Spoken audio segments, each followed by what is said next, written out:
I have the great pleasure to welcome you to make a brief introduction to the two people we're here to see and listen to this evening on the occasion of our first glimpse of this new publication, which has just come out, that we're very proud of, this beautiful book in the window here. And also, this talk coincides with an exhibition that we're holding in our Davy Street Gallery at the moment. It's on till May 13th, so please come by if you haven't already. It's just full of incredible new works by Richard.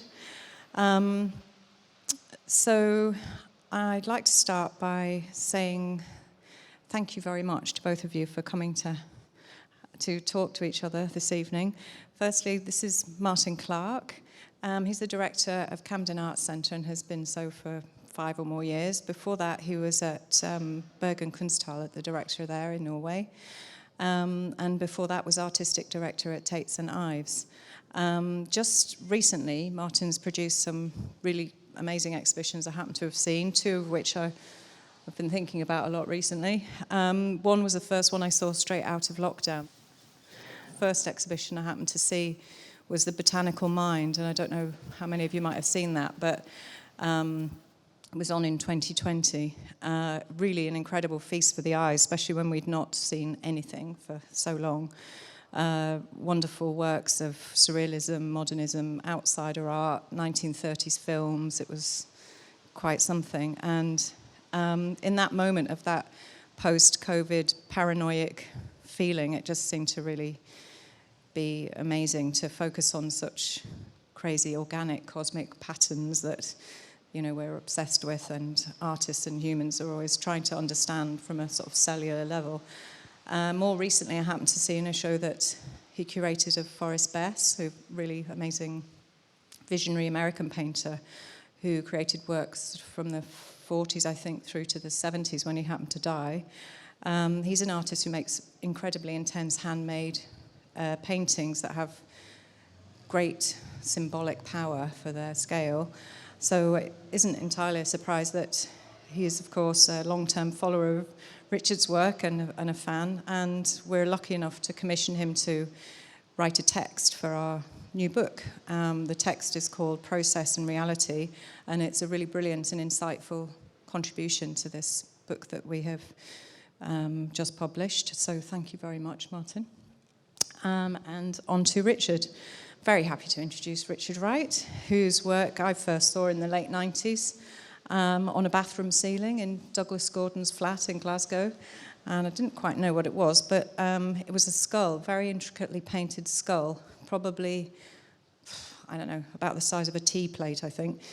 Very high up. They've got very high ceilings, those flats. And in quite a short time, we then met because Richard had been making a book with Locus Plus, famously of Newcastle, and this is the very book that was in process, and we decided that for some reason it would be a great idea to launch this book at Gagosian in New York, where I happened to be working at the time, in 2000. And Richard came over for that, and he made a painting in the skylight above the desks in the office, which is still there. And I've had the incredible privilege of working with Richard ever since that time. And if you're here, you probably know Richard's extraordinary works.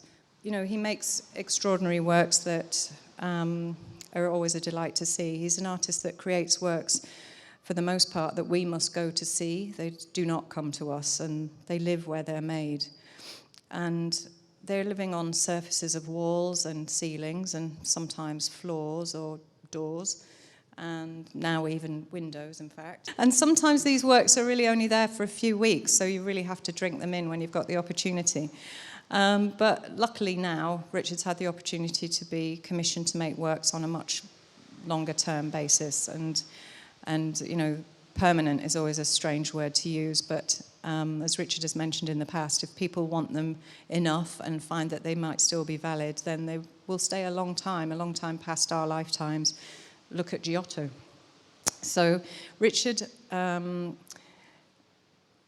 some works like that now. There's a work at Tottenham Court Road in the new Elizabeth Line station, and above your head as you go down to the new platform. There's a wonderful work in the Inigo Jones building at Queen's House in Greenwich, which is extraordinary, and up in Edinburgh at Scottish National Galleries, in Amsterdam at the Rijksmuseum. So if any of you are going there for Vermeer, check out Richard's ceilings while you're there. Possibly the most visible moment in his career so far, though, was when he was awarded Turner Prize in 2009 for a magnificent gold leaf piece on the museum wall. But having said that, he does remain an artist that's often tricky to see. He's not a painter who makes boatloads of canvases or gallery inventory, per se. He's an artist that you would rarely see at an art fair, or maybe if you might see a work, you feel very lucky to have spotted one. And they're utterly knockout works that you really, try to take in as much as possible. For the most part, he continues to work largely to commissions, with a few special pieces being allowed out of the studio every now and again, and continues to surprise us every time. And the show at Davy Street, which opened 2 weeks ago, he's presenting a piece of painted furniture for the first time. So do come and see it if you haven't had a chance yet. And I'm going to hand over now to you both, and thank you very much. Thank you, Kay. Thanks so much, Kay. When I was asked by Kay initially to write an essay for the book, we began having a few conversations over Zoom, actually, and I know that they certainly went on past the allotted 45-minute Zoom cut out, so I'm hoping that we cover as much as we can tonight. It's interesting as well that it's the occasion of this book launch, because it's a really beautiful show at Davis Street. I saw it last week, and I would urge you to go and see it if you haven't. And there's that wonderful piece at Tottenham Court Road, which again Kay mentioned, which has recently opened with the opening of the line. But it's interesting with this publication to see the breadth of your work, and I think so many people remember that extraordinary Turner Prize work, but also, the projects that you were doing around that time, which led up to that nomination. And of course, I, like many other people, so associated with your work with these kind of wall drawings in these kind of architectural spaces. But writing the essay and looking again at the book, what struck me was, how important those other aspects of your work are. And so I wanted to, we'll get to the wall drawings, but I wanted to start somewhere else and actually start with these works on paper. And it was something that we did talk about a lot right at the beginning, so it felt appropriate in a number of ways. And it's perhaps a part of your practice that people aren't as familiar with.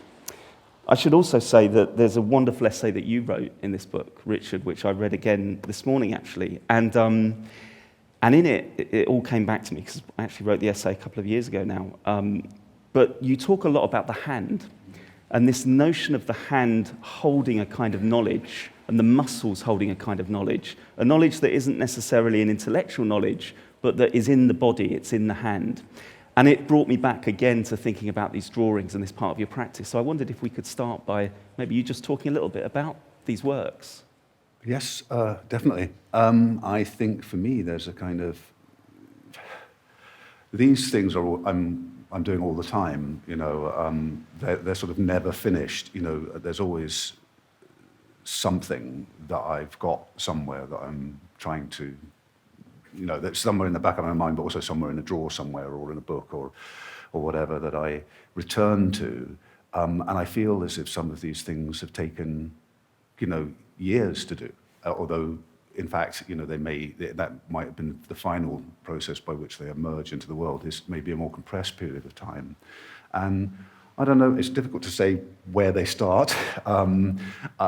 There seems to be two sort of processes for me, and I've talked about this before, and I've used these terms which we used in speaking about early Cubist works, analytic and synthetic.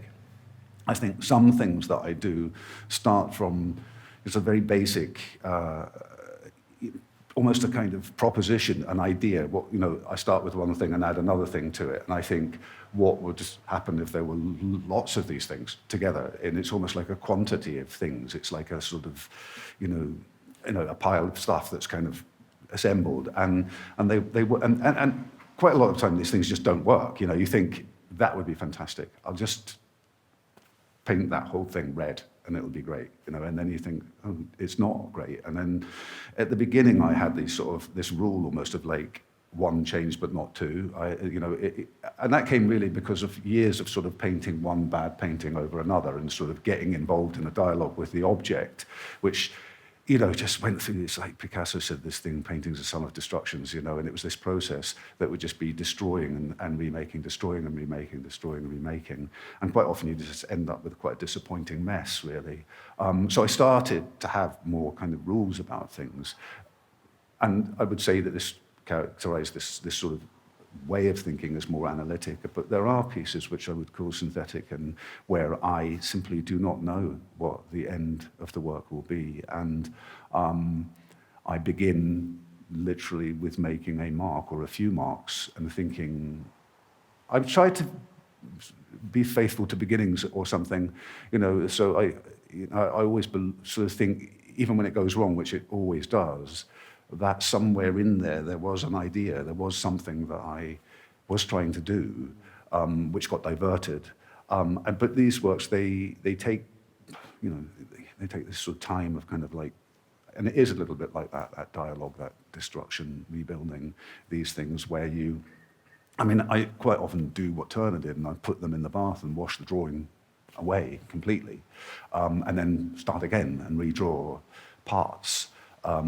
And then, it can be the case that they just don't work, but then bits of them do. And then I find that I start thinking about those bits again, and those bits can be a starting point for the next thing. And some of the things that you've seen, one that just flashed there, you'll see there is a sort of attempt at order. I do sometimes begin with a thought, and then there's one in the gallery in the show that I'm there, and it begins with, I think, an intention to make something like, an assembly of things that I'm thinking about, looking at, building, almost collage together. But they always kind of end up somehow getting dismantled and then remade. And in that process, and there's a lot of throwing things away and a lot of things that don't work, I think I evolve thoughts which feed the other things I do. It does feel, because obviously and in the book, there's a number of drawings that have this kind of motif of this cloud. We've seen a couple of them just on the slideshow here. And I say cloud, that's how I read it, but it sort of seems to speak to me of like, I don't know, a Dürer etching, or I remember when we talked, you made this reference to the kind of graphics on hot rods, so there's this kind of collapsing of different references but they also seem to be kind of endless. And it's partly the fact that, I've seen a number of them now, so it feels like they could all be fragments of the same drawing somehow. And it was interesting when you said I don't want to misquote you actually, but you were talking about, there was a sense of that thing of repetition, or that again, I think comes back to some of the idea of repetition and the sort of the pattern that's in some of your other work that maybe we'll get back to. But also this one strikes me that it has this kind of almost mandala form. And again, I have always, when I've looked at these, I've also thought of them as somehow, using that imagery that somehow pictures the notion of the kind of transcendent, like the noumenal. It's like a heaven, it's a hell, it's a it's a no space. It's whether that's from, as I say, classical antiquity or Eastern mysticism, and it seems like that's somehow in the process, Absolutely. some of those ideas. Absolutely. I think all of the things that you said are things that I think about. And I mean, going right back to the very beginning, I didn't really come from an artistic background. And I didn't even realize that artists existed, today. I thought artists stopped sort of like with Leonardo da Vinci, or at best the Impressionists. I didn't realize that you could, and I loved it. I loved to draw. And the only things that I really was aware of as being sort of now were these record sleeves, and by people like Rick Griffin and Stanley Mouse and Roger Dean. It's a kind of prog rock. Exactly. Early psychedelic things. And I came across this article in a magazine about Von Dutch, the custom car painter, and I'm very young. I must have been 15 or something. About Von Dutch and Dean Jeffries and these guys who they made hot rods. They made cars, motorcycles that they painted. And they were all sign writers. They'd come from a kind of sign writing background, and Von Dutch is one of these characters. He's kind of, probably a conspiracy theorist. Big boozer, gun maker, knife maker, kind of a bit mental, really. But I was kind of quite fascinated by those things, and it was like also to do with motorcycles and all those things that seem so these people doing things and making them different, customizing them. It seemed like it was a kind of art. I didn't really think about it like that, and I suppose I keep thinking, oh, I've got no ideas. I always do the same thing, but more recently I've come to realize that there's still some meaning there, that these things had some meaning. There was something in them, and that absolutely did connect to us an interest in tantric art and mandalas and those things. I began to become interested, after that, and seeing a psychological, a spiritual resonance in these things, and fixating on that, really, and coming back to it, come back to it again and again, and then, of course, there were these other interests. William Blake, I was hugely interested, mainly in his writing, actually, but then more in his paintings and drawings, and the Tate. Tate was one of those places that for me was the first place I saw contemporary art, modern art. And the collection, there's a lot of English from, Samuel Palmer, there's this romantic, spiritual, atmospheric feeling, was something that really I kept coming back to. And so when you said sky, most definitely, there's also this thing, the first time I went on an aeroplane, I went to Florence. I was 21. I'd never been on a plane before. I was terrified. And then seeing the clouds, sort of connected to those things. John Martin, the English painter. I'm not actually a fan, but somehow I'm drawn to that kind of imagery. Seeing these things together, or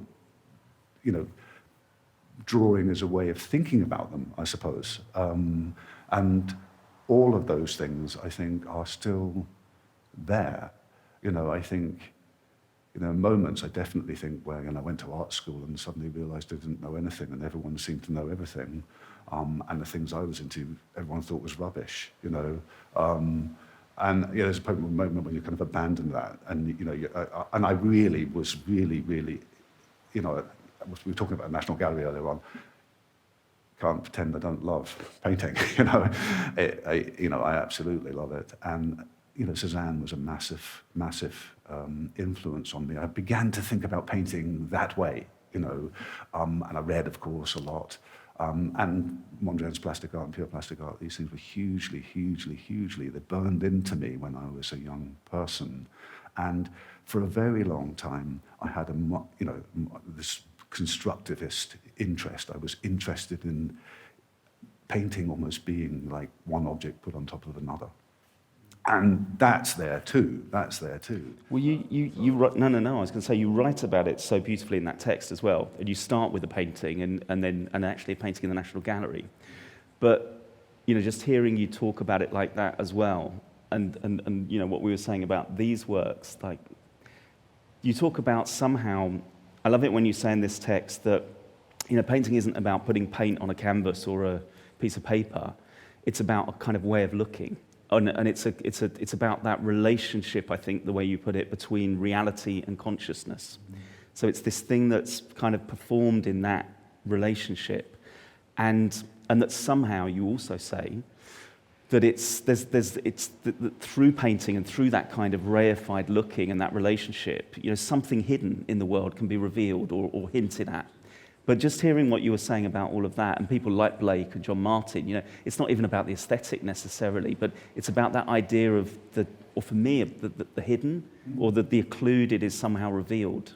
And I think your work, whether it's through these, but we'll get onto some of the other things, I think that's at the heart of so much of it. Yeah, and I think for me, it's important to say that we also see without our eyes. We also see within things. And I think sometimes for me, when I'm painting, for example, it's an intense process, and David is over there who has been a tremendous help to me, who works with me, and he will, I'm sure, verify this process. It's a very intense activity, and you begin like when I'm talking now about the big works, the large paintings that I can not manage to do on my own.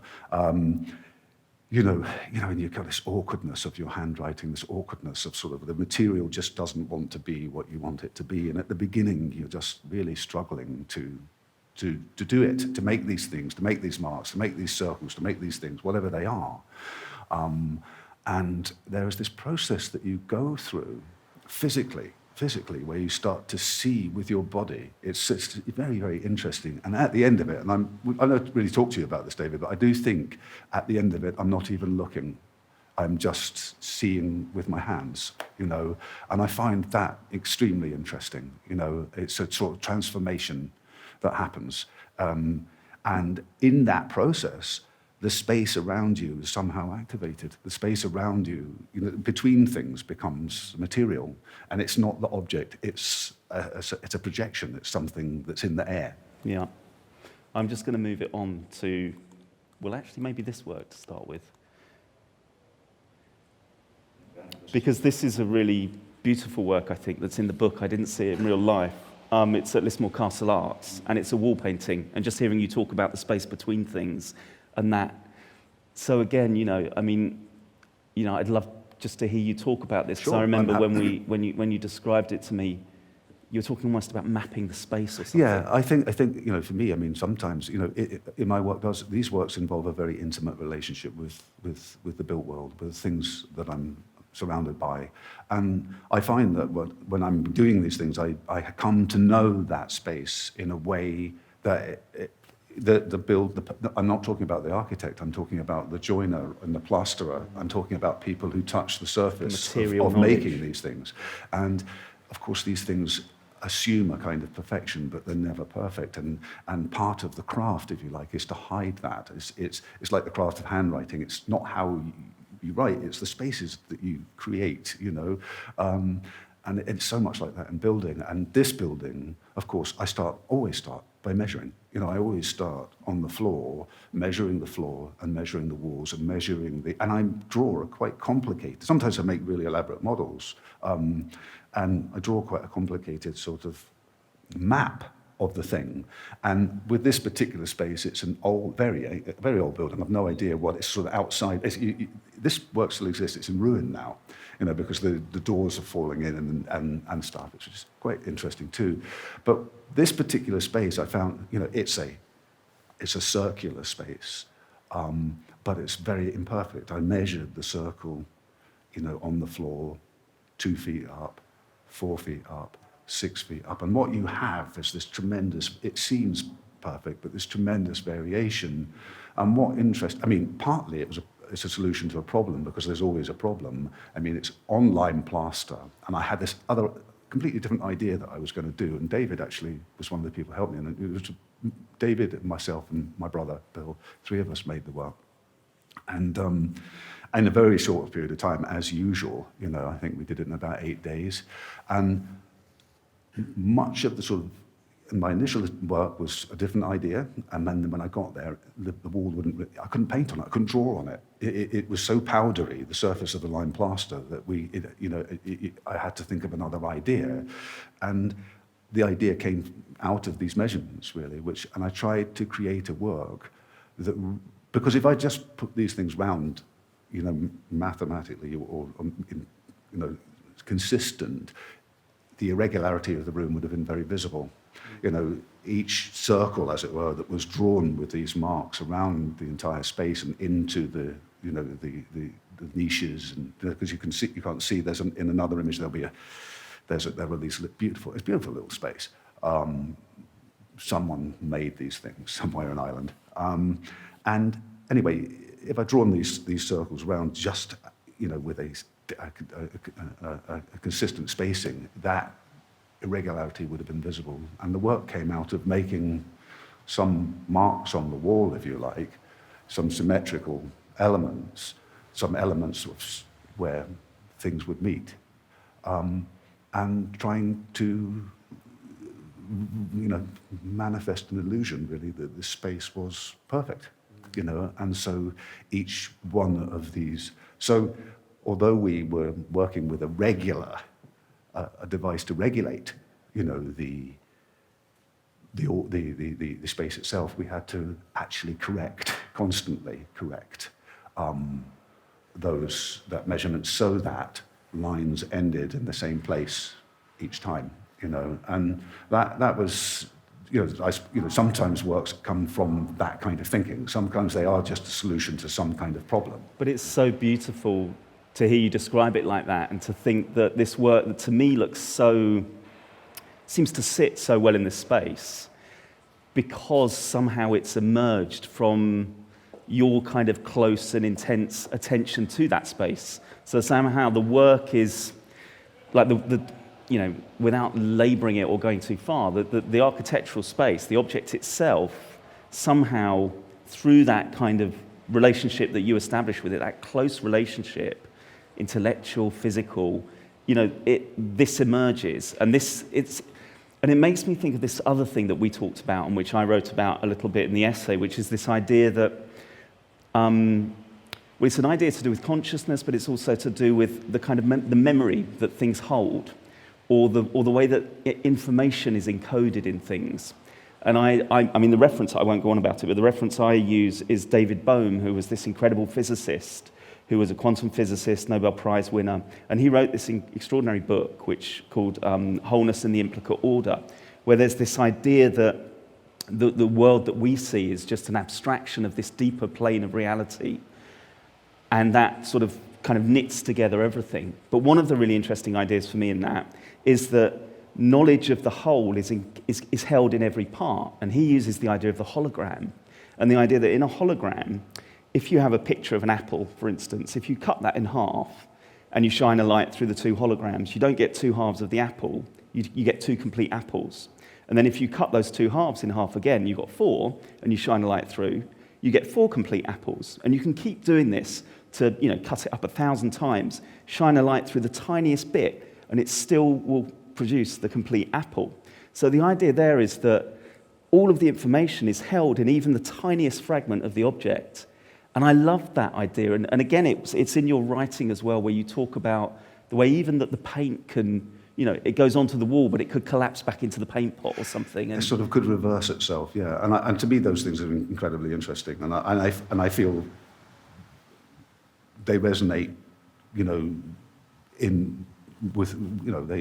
they touch my subconscious self, a self that I can't reach any other way. I try to reach consciously. And as well, in the text you mentioned, I was talking about dreams, and in particular, in relation to a particular painting that I was actually looking at today again, and it still has that effect on me of seeming to exist in an area that's not this world. It's like it was made in some other world. It's almost like it was made by aliens or something. It doesn't. It's so perfect. It's so perfect that it does something to me. It's overwhelming. I actually find it overwhelming what it does to me. And I suppose I seek that. I'm looking for that world, a world that I sometimes dream about, and sometimes in negotiating the physical world and its irregularities and its imperfections. A room is not square, and you want to make something that regulates that space that looks as if the room is square, and having to incrementally sort of hide that. If you come to the edge of the wall like you've got wallpaper or something, it's going to be obvious that there's a wider gap on this side and a narrow one on that side. Let's say you're drawing lines or something across that. And what you try to do is to incrementally move these things so that it's imperceptible, the irregularity, to create almost something that doesn't belong to this world. It's sort of perfect, And I think it's connected to that. That physical process is connected to that. And something happens there. Something happens, like I say. It seems to activate the air. And looking at the Piero di Cosimo today, it amazes me that after all this time, it still works. It still works on me like it did when I was 18. I look at it now and I think, God, it's like a battery with power. I touch it and it kind of, something happens, and that's in the material, which is what fascinates me. It's physical, It's not really physical, in a way, but that's a more complicated conversation. It's amazing. I mean, I think we should go back to this one now while we're talking about the wall paintings, because this is the ceiling in the Rijksmuseum in Amsterdam that, again, Kay mentioned in the intro, and there's another image of it here, I think, where you get this sense of the way that through varying the size of these stars, it creates this undulating kind of field, which is, I mean, incredibly beautiful, and again evokes similar kinds of spaces for me to that drawing we looked at right at the beginning. But maybe you could say a little bit about this work, because again, that notion of the whole held in the part. How many thousand? 47,000. 47,000 stars. Yeah. And, yeah. There are two ceilings, so there are two, so between the two. Roughly, I mean, I didn't count them exactly, but I did. But you didn't paint them all? I did, no, well, not on my own. David helped me. Not on my own. And that's a wonderful and interesting thing too. Sometimes that you don't have to just try and regulate the world, you have to regulate each other. It's like, you kind of have to talk together about how you can do something, and come together. And as I say, you initially it's all just horrible and awkward, and the world is just just escaping your hands every time you touch it, and then it's a way that you sort of come to coax it into sort of being with you. This work, I mean, I think these drawings that I was doing at that time actually came out of looking again at perspective drawings, and I was fascinated by this idea that when you look at a simple perspective drawing like a Masaccio painting, the position of the viewer is actually in the geometry of the perspective. When you look at those orthogonal lines, that recede into a vanishing point, that recede to, the point of, usually in a painting like Masaccio, it's the focal point, it's Christ's head, or, something like that. Actually, that mathematically, that can be reversed. You can recreate that as a drawing which shows where you're standing, where the eye is, outside that drawing. And that really interested me for a little while. I mean, and still does. And I started to make these drawings, which were really just perspective drawings. They were just really series of lines that, measured elements that had these orthogonal receding, and they got smaller and smaller as you went towards the horizon line. And I began to just notice these curves appearing in the drawings because something else happens, and it was almost not an accident exactly, but it was a product of precisely this. And I started to work with those curves. I started to think, well, how can I control them or draw with them?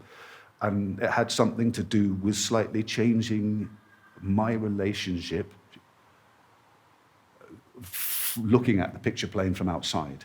So, in other words, when I'm standing on the ground, imagine I'm on the ground looking into the picture plane is in front of me and it's receding. I have a particular relationship to the receding lines. But if I stand on a platform and look at them from above, or lie on the floor, that perspective is somehow accelerated. It's sort of like the lines become closer together and the intensity of the sort of movement into space. And you're right, it is the same interest in space. Ultimately, perspective recreates the sense of looking, and that is always going to be the starting point for what I do. But basically, I began making drawings, playing with those things, but also with the idea that I'm in the drawing, the drawing's looking at me. It's not just that I'm looking at the space, the drawing looks at me. And you're in the drawing in several places because you change this perspective, you change your position in order to create this other drawing with the curves. You sort of say, right, okay, so now I'm here. So if you recreate that perspective in reverse and you draw a plan, when the plan would have your eye here, the picture plane here, and the horizon there, to change your perspective, you have to move backwards or move upwards or sideways, and that kind of thinking was taking place in making some sketches, for this piece. And the star itself comes from... The star, well, I mean, I was talked about this before, I mean, the star itself, has always been symbolic of, something looking down on us, really. And again, it was connected to that idea. Of course, I also looked in, as you will know, the Rijksmuseum was built by an architect called Peter Kuipers, and his father was a church painter, and he was incredibly influenced by medieval church painting. And he actually set up a school in Amsterdam. When they were building that museum, he set up a school in Amsterdam to relearn or teach a generation of craftspeople how to do. Most of the painting is actually done with stencils in the Rijksmuseum itself. So it's not done like this, which is hand-painted. Each star is hand-painted. But the principle is that is similar. He was very interested in that, and the original building it was covered in surface activity detail. And when they renovated the Rijksmuseum, they stripped everything back that had been done sort of in the 20th century, really, right back to the walls. And I was very privileged to be able to see that building as it in its shell. It's kind of, before building, really, it was bare walls, plaster was taken off and stuff. And there's a lot of physical, these beautiful vaulted ceilings all have this construction, of the star, and also it appeared in some of one of these surface paintings in a chapel that was rebuilt when they redid the museum. So, yeah, I suppose when I was thinking about how I might approach the work, these things kind of came together, and it's also, again, it's a kind of measurement. The star measures, it measures a circle. It measures, my drawings for creating the star weren't a copy of what I'd seen.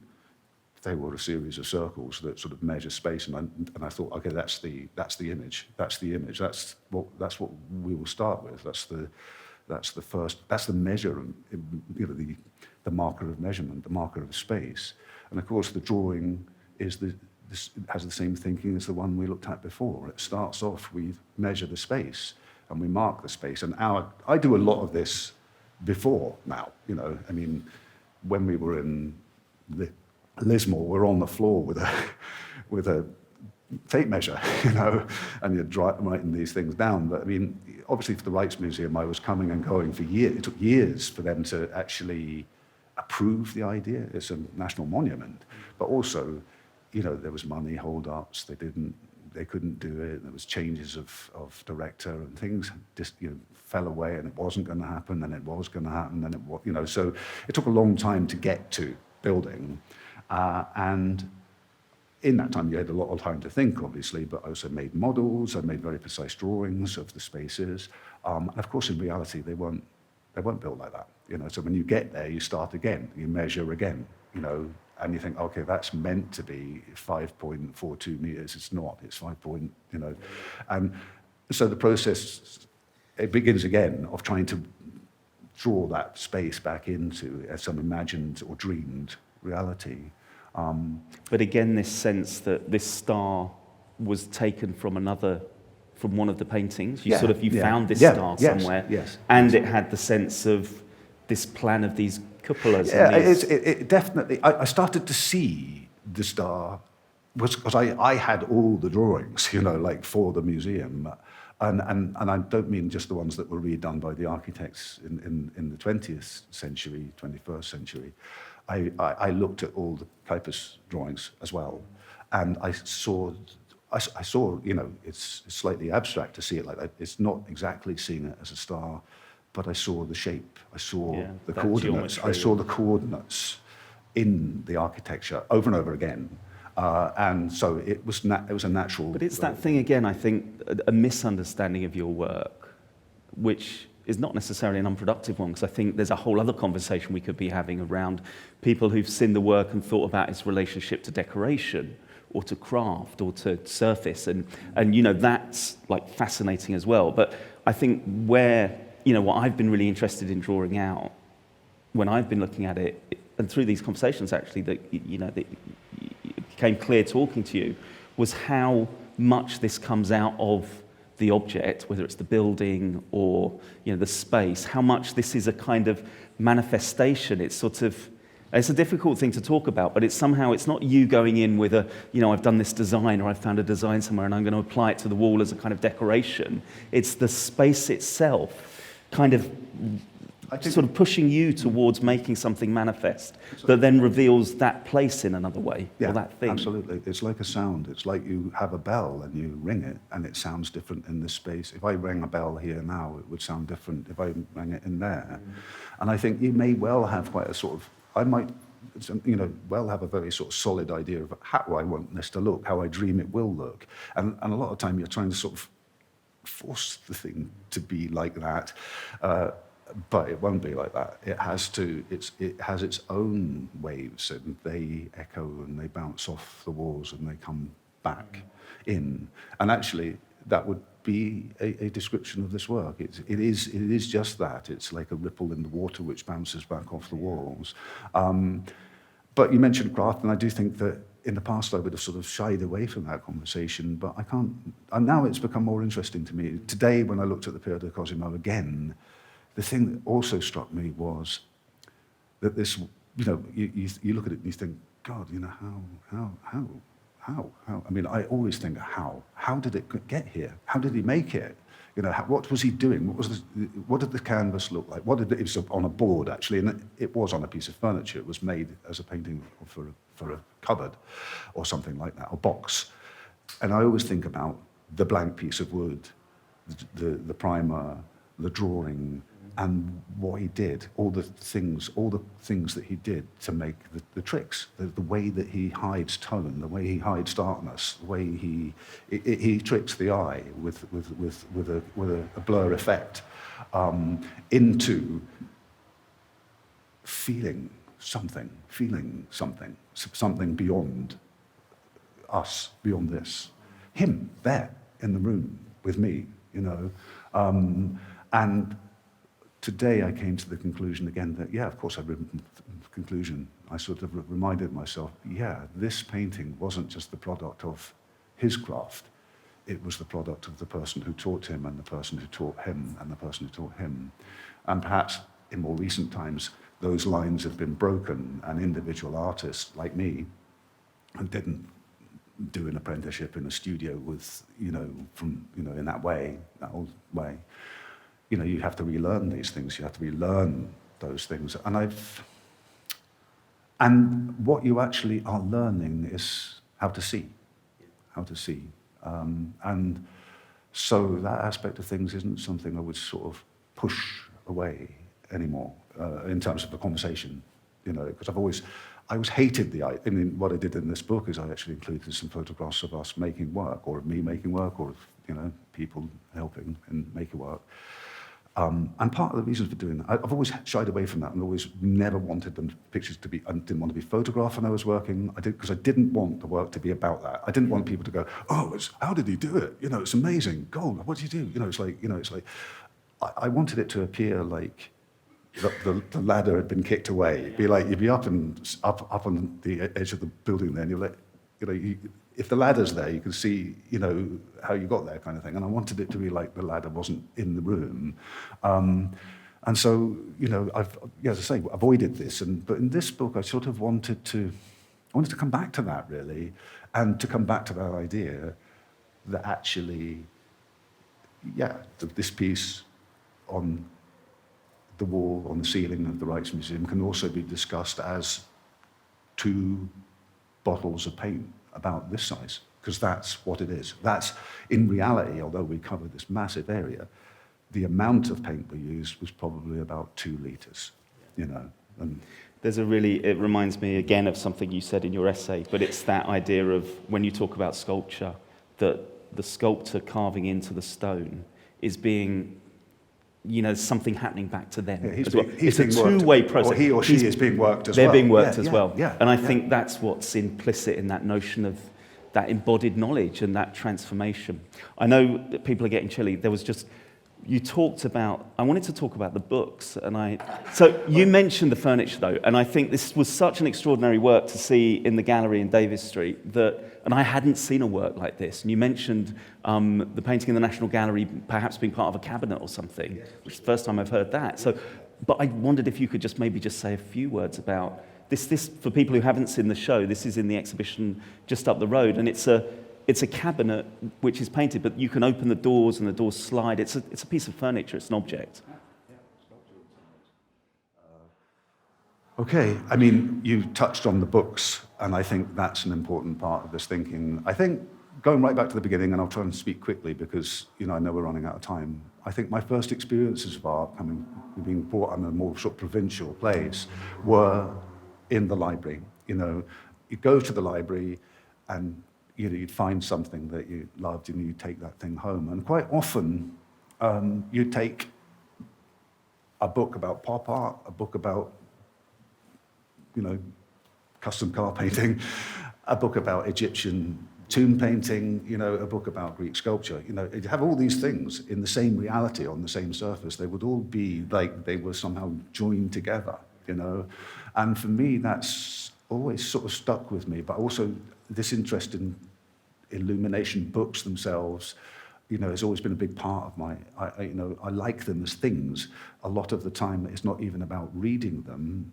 Having them somehow is important. Their presence is important because they have power. And when you open them, it's like sort of something happens, you can suddenly, that power, it's like they're folded museums or something, like Duchamp's museum, and I love that idea, and it does connect to me with architecture. And so, a few years ago, I'd always kind of toyed with this thing of sort of like modifying things, customizing them, and I'd drawn in books and sketched, changed them, and added things to them in the studio as part of my own. I never showed these things, but I think about 10 years ago I did a show in which I kind of took some of these things, and some of them I hadn't drawn in, they were just books that I was interested in, that sort of, I felt like, it's like, when I find something and I think, a book about a manual of poster craft, for example, a book about, written in the 1930s, about hand painting posters, which was a massive thing a few years ago. And just that, it's like it contains that knowledge, and you have to have it because you might need that knowledge, and it's there in case you do. It's like a first aid kit, and then you pick out these things, and you start seeing other things in them and trying to bring them out, like you do in the architecture. And so the cabinet, I'm almost reluctant to talk about it because I don't know what it is. You say you've never seen something like this, neither have I. I just did it, and I was very apprehensive, as Kay will say, about showing it, because I wasn't sure if it would sort of somehow displace or undermine things that I've been doing. But for me, it's very much connected to the books, and this idea that they might be sort of models of the mind, and that this might be a model, that you open up and it reveals some secret part of your thinking, a corner, not always attractive, not always interesting, often very banal, and yeah, anyway, I'd had this idea for a while. We have this cupboard in our house in the kitchen, and I kept, especially during lockdown, I kept, because I wasn't able to paint. I was drawing, but I wasn't able to do anything bigger. I kept thinking about painting this cupboard, and still haven't painted it. But this idea, and of course, it's an interest in certain things as well. I can't deny that. I'm also, Joseph Hoffman.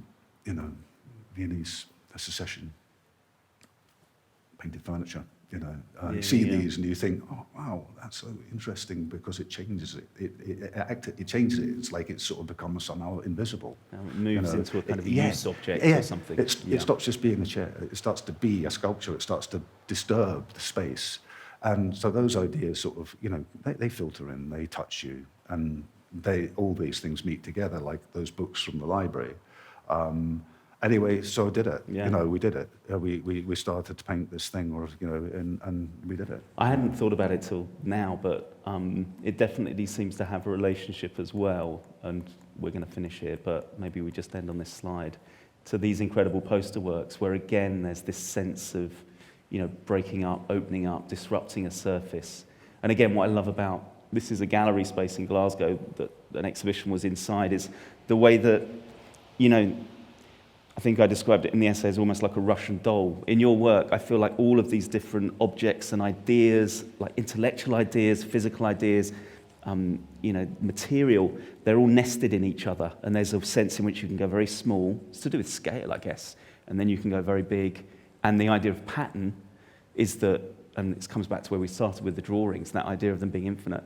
It's like the ceiling. You could do that forever. This notion of pattern, it is endless. It's a self-generative, repeating thing. And I think that in your work, it holds all those scales at once. And I think that's a very beautiful thing about it. I think there's sort of sometimes, as with this piece, the controls are interesting to me. I started to talk about how it started with these rules almost of like one turn but not two. To try and discipline myself to actually be able to produce something in the beginning. But these pieces, they actually stem from 4 possibilities. There's only one mark on the piece of paper, but it's possible that it can be done because there's 2 colours. Yeah. If it was on one colour. So it's this little poster which is just diagonally cut, it's white. that one. So that's a complete mark. The entire thing is made up of a poster painted like that. Yeah. And the work is created by covering parts of it. So you've only got one element, but actually that element can be made in 4 ways. This red part can be here, and as there's 2 colours, so if it was only one colour, there would only be 2 possibilities. But as there's 2 colours, there's this possibility, but also the black could be there and the white there. Yeah. And the entire work is made from putting one on top of another. The discipline of the work is there's no change. There's only 4 elements that are used to create this thing. But of course, they also they have a conversation with the things that they're not on, the things that are left, But in the end, it interests me. The sort of, because it's like the star. There's always a refusal. The material always comes. There's always a starting point of something, which isn't going to sort of change. It's not going to collapse on itself. I'm not going to sort of go, right, I'll paint one with just this on it. That's only visible as that because there's another poster on top that only shows that part of it. And so, yeah, and I find that process really interesting because in the end it's just the stack of things that we made to put on the wall. And I could make this work forever. This could be all I do. And it would always be different because the possibilities of just those 4 elements are endless. I could stack them and play with them and change them, and just playing with them was a lot of fun in a way, a lot of interesting, Infinite variety from just these very simple, it's like the building blocks of reality again. Yeah, and like I say, the important thing for me is that something happens to that reality, that something changes. It's, you talk about decoration, and I definitely think that's such an interesting area because we haven't even touched on it. In Islamic culture, decoration is something quite different from, and I'm extremely interested in those things, and I do look at them all the time. And I love the idea that, meaning's sort of emptied out when you have that discipline, but it comes back in, because of you having to have that discipline, you having to sort of subject yourself to the order in a way. It works on you, it makes you different. I think that's the place to leave it. Thank you so much for being so patient in the slightly chilly atmosphere in here, but it's been so fascinating, Richard. I just want to thank you so much for talking about your work so generously. Thank you all for being here, and please join me in thanking Richard.